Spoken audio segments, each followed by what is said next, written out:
Welcome to our deep dive into Peter Thiel's 0 to 1.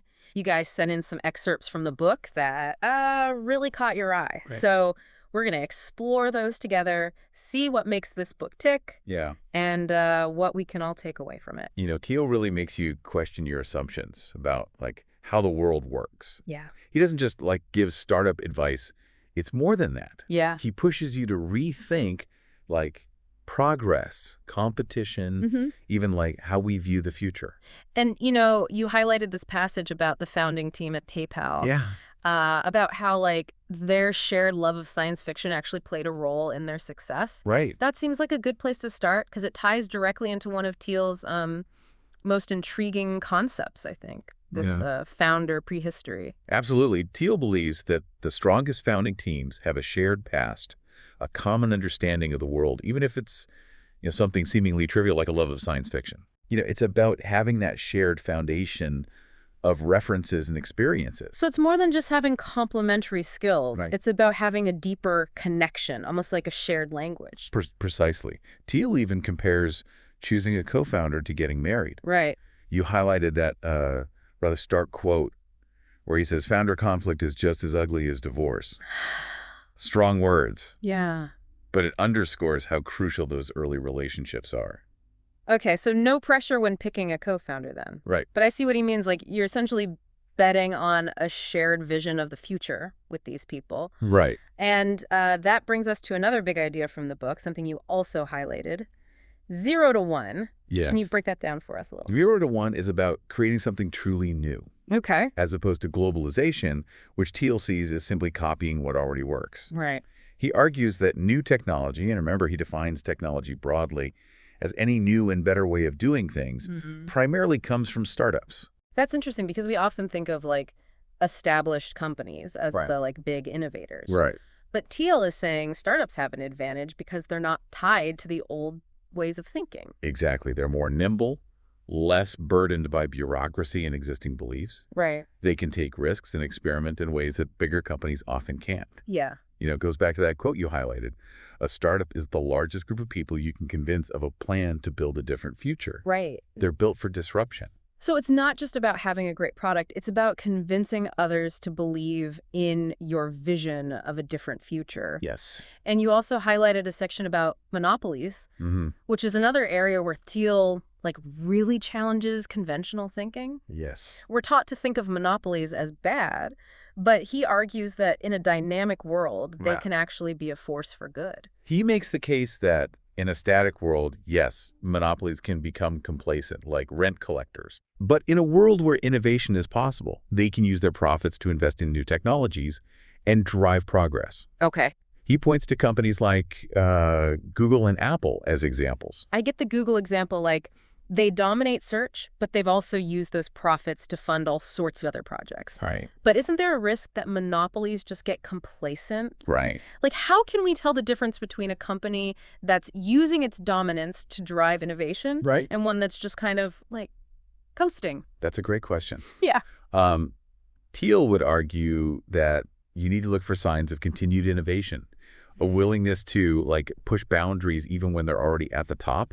Right. Google, for example, has consistently invested in areas like AI and self-driving cars, which are outside their core business. Yeah. They haven't just sat back and counted their money. That makes sense. Right. It's they're using their dominant position to fund the next 0 to 1 leap, so to speak. Yes. But what about Apple? They've certainly been accused of being more focused on incremental improvements than radical innovation in recent years. Right. Does that fit with Thiel's view of creative monopolies? With Apple, it's a bit more nuanced. Okay. Thiel argues that they initially created a category of abundance with the iPhone. Right. They weren't just making a better phone, they were creating a whole new product category. Right. And that dominance allowed them to invest heavily in design, marketing, and building an ecosystem around their products. So even if their pace of innovation has slowed, they built a foundation of market power through an initial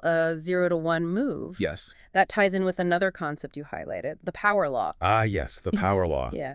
This is one of Thiel's central ideas. Yeah. It states that in many areas of life, A small number of things drastically outperform all the others. Right. In venture capital, for example, Yeah. a single investment can return more than an entire portfolio combined. He argues this is often overlooked, even by, experienced investors. That's mind-blowing. It Yeah. really challenges the idea of diversification, doesn't it? It does. If one big win can outweigh everything else, maybe we should be focusing on finding those potential redwood trees Right. rather than spreading our bets. That's exactly the kind of thinking Thiel encourages. Yeah. He's all about identifying those opportunities where the potential payoff is so huge that it dwarfs everything else. Yeah. But it's not just about venture capital. Right. He applies this power law thinking to other areas of life as well. So how do we apply this power law concept in our own lives? Right. Beyond investment decisions. Yeah. It's all well and good to say, find the big winners. Right. But how do we even begin to identify those opportunities? Thiel would say it starts with understanding where the power law dynamics are likely to be at play. Okay. It's about looking for areas where small differences in input can lead to massive differences in output. And that often means focusing on areas where there's potential for exponential growth and disruption. It makes me think about career choices. Yeah. Maybe instead of just climbing the ladder in an established company, we should be looking for those rocket ships that are about to take off. Right. Even if it means taking a smaller role or more risk. That's a great application of the power law. Yeah. And it ties in nicely with another idea you highlighted from the book, the dangers of competition. Yeah. Thiel calls it the Shakespearean trap. Right. He uses the analogy of Romeo and Juliet to describe the rivalry between Microsoft and Google. Right. How their obsession with beating each other blinded them to the real threat. Apple's rise with the iPhone. It's a brilliant analogy. Yeah. And it highlights how competition can become a destructive force. Yeah. It can make us lose sight of the bigger picture and waste resources on these, meaningless battles. He also gives that hilarious example of the mobile credit card reader wars. Yes. Where companies were fighting over the shape of their readers. Squares, circles, triangles. I mean, Yeah. It seems so ridiculous in hindsight, but it just shows how easily we can get caught up in these pointless competitions. Absolutely. Yeah. And that's why Thiel stresses the importance of finding and focusing on your own unique advantage. Right. Your own secret, as he calls it. Okay, so let's talk about secrets. Right. You highlighted a passage where he asks, do you believe in secrets? Yes. And he argues that if you don't believe in secrets, you're essentially saying that there's nothing new to discover. Exactly. Yeah. He believes that the best companies are built around secrets, around insights about the world that others haven't yet grasped. Right. He contrasts, the decline of Hewlett-Packard, which lost its way because it stopped believing in the possibility of technological secrets, Right. with the success of Andrew Wiles, who proved Fermat's last theorem. That story about Andrew Wiles is incredible. It is. He spent 7 years working on this incredibly complex math problem in secret because he believed there was a solution that everyone else had missed. Yes. And he was right. He was right. Talk about dedication. And faith in a secret. And faith in a secret. Yeah, exactly. Yeah. And it goes back to that idea of 0 to 1 thinking. Yeah. Wiles wasn't just trying to make a small improvement on, existing knowledge. Right. He was trying to uncover a fundamental truth that had eluded mathematicians for centuries. He was pushing the boundaries of human knowledge. I love that story. It's inspiring. It's so inspiring, and it makes me think about, the power of unconventional thinking. Yes. Of believing that there are still things out there waiting to be discovered. Right. But it also makes me wonder, how do we find these secrets? Right. How do we cultivate this kind of unconventional thinking Right. in ourselves and in the companies we build? That's where we get into Thiel's more practical advice on building a company. He has a lot to say about things like hiring, fundraising, product development, and creating a strong company culture. Right. But maybe we should save that for part 2 of our deep dive. That sounds like a plan. Let's take a break here and come back to the nitty-gritty of building a company in the next episode. Sounds good. All right, see you then. Yeah. Okay, welcome back. In part 1, we talked about founder prehistory, 0 to 1, and even the power law, which were all concepts that you picked out. Right. Great picks from 0 to 1, by the way. You also marked a section about Thiel's 7 questions for startups. Yeah. It feels like a natural next step as we're kind of getting into the nitty-gritty of building a company. Absolutely. Thiel argues that these 7 questions are crucial for any startup that wants to succeed. Okay. He's basically created like a roadmap for going from 0 to 1. So it's not just about having a great idea. Right. It's about, like, systematically addressing these key questions. Success. What's the first one on the list? Timing. Thiel stresses the importance of asking yourself, is now the right time to start this particular business? Okay. He uses the example of the clean tech bubble, Right. where a lot of companies failed because they misjudged the market and relied too heavily on government subsidies. I see your point about clean tech, but Tesla's success did come partly from, government help. Right. So is Thiel being too dismissive of that factor? Well, it's not that he's against government support altogether, Right. but he cautions against relying on it as like the foundation of your business. Okay. Tesla succeeded because they had a great product, a compelling vision, and a brilliant leader in Elon Musk. Right. The government loan was a boost, but it wasn't like the deciding factor. That makes sense. It's about having, like, a sustainable business model. Yes. Not just chasing short-term subsidies. Exactly. What's the second question on Thiel's list? Monopoly. Okay. Can you create a unique and defensible position in the market? Okay. Can you build something 10 times better than the competition? Thiel argues that incremental improvements aren't enough. You need to aim for radical differentiation. So this ties back to our conversation about creative monopolies. Yes. Thiel's not saying, like, go out and crush your competition. Right. He's saying, like, build something so good that it creates its own category. Exactly. Yeah.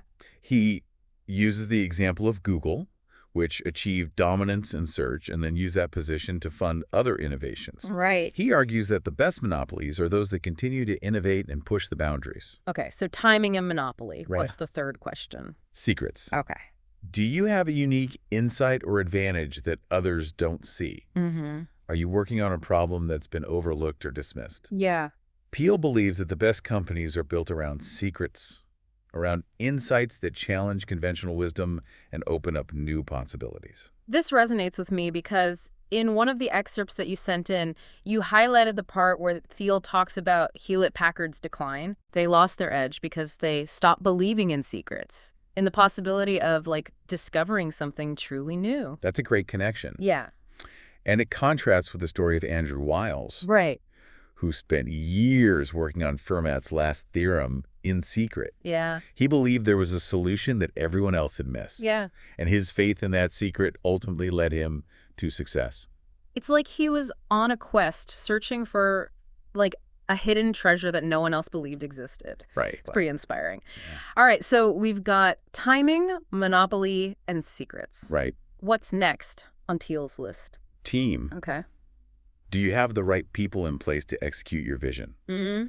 Do your co-founders have complementary skills and a shared understanding of the world? This goes back to the idea of founder prehistory that we talked about earlier. It's Yeah. not just about skills. It's about, like, Shared values. shared values, a shared language, a Okay. shared passion. Thiel emphasizes that building a company is a lot like getting married. Right.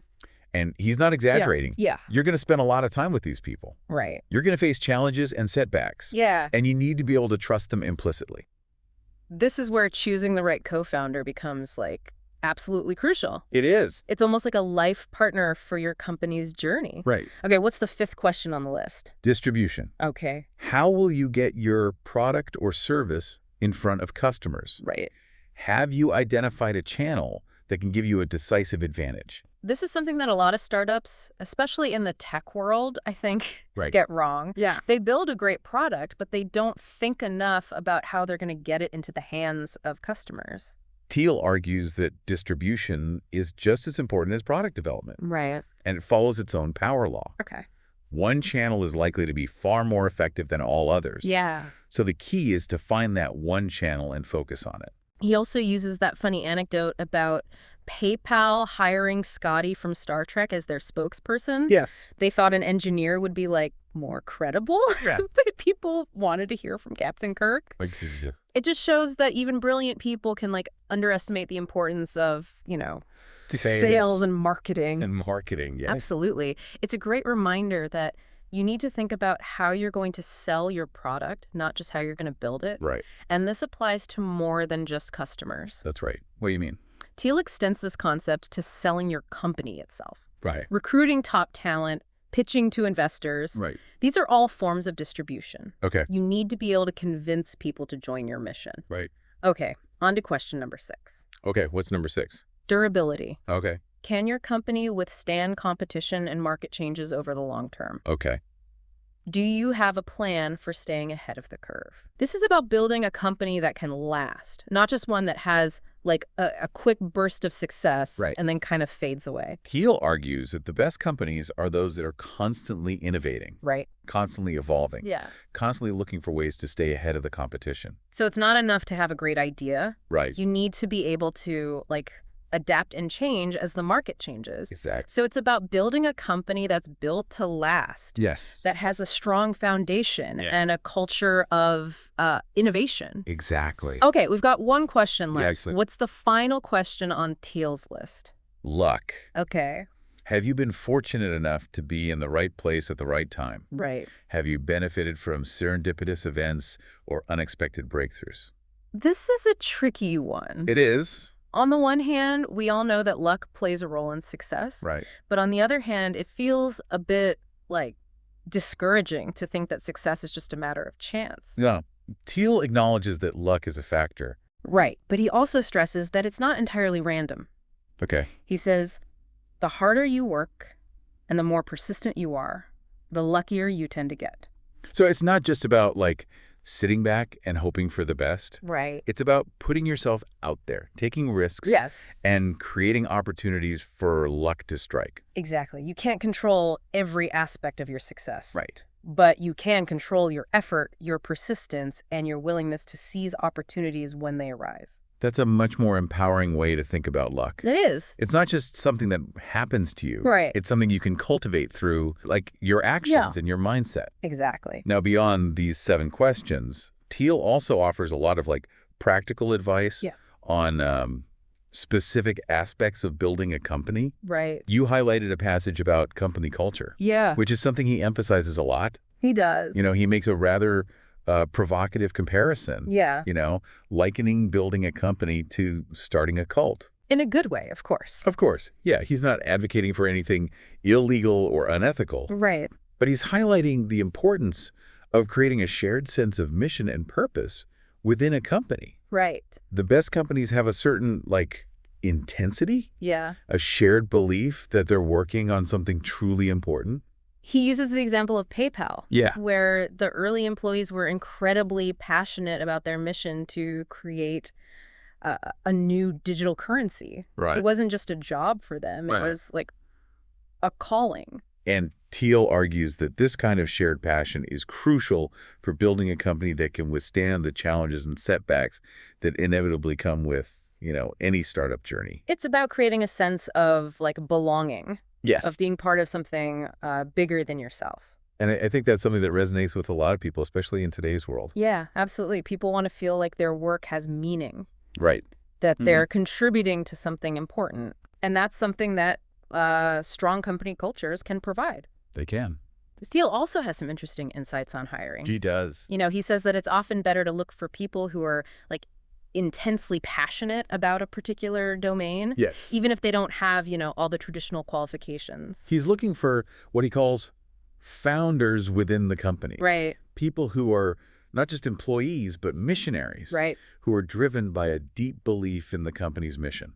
That's a great way to put it. Yeah. It's about finding people who are not just looking for a job, Right. but who are looking for a way to like make a difference in the world. Exactly. And Thiel also stresses the importance of thinking carefully about equity and compensation. He does. He believes that equity should be used to, you know, align incentives and reward long-term contributions. He's critical of the tendency in some startups to give away too much equity too early, Right. which can dilute the founder's ownership and create misaligned incentives. It's about making sure that everyone is like rowing in the same direction, Yes. that everyone has a stake in the company's success. Right. He also has some interesting thoughts on the role of technology in shaping the future. He does. While he's very bullish on the potential of technology to like solve big problems and Right. create a better future, he's also wary of certain trends. Right. Particularly like the hype around artificial intelligence. Yeah, he believes that we've become too focused on building machines that can replace humans Right. rather than focusing on how technology can augment human capabilities. He uses the example of Deep Blue, Yes. the IBM computer that beat chess grandmaster Garry Kasparov. In 1997. In 1997, yeah. And while this was a remarkable achievement, Thiel argues that it ultimately didn't change the world that much. Right. Instead, he believes that the real potential of technology lies in areas like biotechnology, energy, and space exploration fields, where we can truly go from 0 to 1 and create entirely new possibilities. He's also got some interesting things to say about globalization. He does. While he acknowledges the benefits, he also sees it as a force that can lead to stagnation and complacency. Right. He argues that true progress comes from innovation, Right. from creating new things, not just copying things that already work. Exactly. So it's not about just spreading like existing ideas and technologies around the world. Right. It's about creating like truly new things. Yes. About pushing the boundaries of what's possible. And he believes that the future belongs to those who can embrace both globalization and technology. Right. Using the former to spread the benefits of the latter. Right. But he also warns that we need to be careful not to become too complacent, Yeah. too focused on incremental improvements. He argues that we need to rediscover that spirit of exploration and risk-taking that characterized earlier eras of like technological progress, like the space race in the 1960s. Yes, and this leads nicely into his thoughts on the role of education in preparing for the future. He's critical of the current education system, which he believes is too focused on standardized testing and memorization, Right. and not enough on fostering like creativity and critical thinking. He's a big advocate for alternative forms of education, like apprenticeships and online learning that can provide more practical and personalized learning experiences. And he also believes that we need to encourage more young people to pursue careers in STEM fields. Yeah. He argues that these fields are where the most important innovations will come from in the future. He's looking for that next generation of entrepreneurs who can like think big, challenge conventional wisdom, and build companies that can change the world. Okay, so we've covered a lot of ground in part 2. We have. We've explored Thiel's 7 questions for startups. Right. His insights on company culture, hiring, technology, globalization, and even education. In part 3, we'll wrap up our deep dive by discussing some of the key takeaways from 0 to 1 and how we can apply those insights to our own lives and careers. Welcome back to the final part of our deep dive into 0 to 1. We've been through a lot with Peter Thiel's ideas, from like founder prehistory and creative monopolies to the power law and the importance of secrets. Right. But, you know, one thing that really struck me throughout this whole book is Thiel's call to be a definite optimist. Right. He's really pushing back against this idea that the future will just magically get better. Yeah. You know, like he's urging us to actually take control Right. and become the architects of that better future. You highlighted a passage where he talks about how we've become complacent, too focused on incremental progress and just copying what already works. Yeah, it's like we've lost that sense of ambition. Yeah. That drive to like achieve something truly remarkable. This power law concept that we talked about earlier. Yes. This idea that like a small number of things drastically outperform all the others. It's incredibly powerful. Yeah. It is, but it also feels kind of intimidating. It does. It makes you realize just how much impact like a few key decisions can have. Right. How do we even begin to apply that to our own lives? Well, Thiel would say it starts with understanding where the power law dynamics are likely to be at play. Okay. You know, look for areas where small differences in input can lead to massive differences in output. Okay. And that often means focusing on fields with the potential for like exponential growth and disruption. Right. Places where you can create something truly new and valuable. So instead of just climbing the ladder in an established company, maybe we should be looking for those rocket ships that are about to take off. Yes. Even if it means taking a smaller role or more risk. Exactly. It's about betting on the potential for like outsized returns, even if it means going against the grain. Right. And you know, think back to our discussion about founder prehistory and teams. Yeah. Maybe that means like finding a group of people who share your passion for a particular problem, who believe in a different future, and who are willing to take that leap together. And remember, Thiel also emphasizes the importance of building a strong company culture. Yes. Something you highlighted in your excerpts as well. He does. He compares it to girding a cult. Right. Not in a creepy way, of course. Of course not. But he's saying that the best companies have that shared sense of mission, Yes. that intensity and belief in what they're doing. It's about creating a culture where people feel like they're part of something bigger than themselves. Right.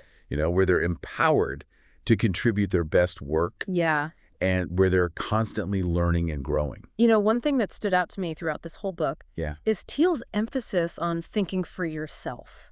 Mhm. He constantly challenges us to question assumptions, Right. to look for those hidden truths that others have missed. He's really advocating for a more independent and critical way of thinking. Yeah. He wants us to be skeptical of conventional wisdom, to be willing to challenge the status quo, Yeah. and to form our own conclusions based on evidence and reason. And he doesn't shy away from controversy. No, he doesn't. His views on monopolies, competition, and the role of technology are definitely thought-provoking. They are. Even if you don't agree with everything he says. That's one of the things I appreciate about 0 to 1. Yeah. It's not a book that tells you what to think. Right. It's a book that makes you think. And that's ultimately what makes it so valuable. It is. It's a book that can change the way you see the world, Right. the way you approach your career, and Yeah. the way you think about building the future. Absolutely. It's a call to action, Yeah. an invitation to become a definite optimist. Right.